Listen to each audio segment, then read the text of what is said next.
வீட்டில் சின்ன சின்ன பசங்க சொரக்காய் கூட்டோ சொரக்காய் பொரியல் பண்ணால் சாப்பிடாது. அந்த மாதிரி பிள்ளைங்களுக்கு ரொம்ப ஈஸியாக சொரக்காய் தோசை செஞ்சு கொடுங்க. டேஸ்ட்டும் ரொம்ப நல்லாயிருக்கும்.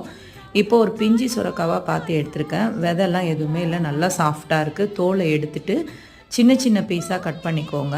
இந்த சைஸுக்கு கட் பண்ணிக்கோங்க. மிக்சியில் ஈஸியாக அரைப்படும். அப்போ தான் இப்போ ஒரு மிக்சி ஜார் வச்சுக்கோங்க. ஒரு துண்டு இஞ்சி, 3 பச்சை மிளகாய், 3 பல் பூண்டு, 10லேருந்து 15 சின்ன வெங்காயம் சேர்த்துக்கோங்க. கட் பண்ணி வச்சுருக்க சுரக்காவை சேர்த்து மிக்சியில் நல்லா அரைச்சி எடுத்துகிட்டு வந்திருக்கோங்க. அதுக்கப்புறமா ஒரு கப் ரவை கூட சேர்த்துக்கோங்க.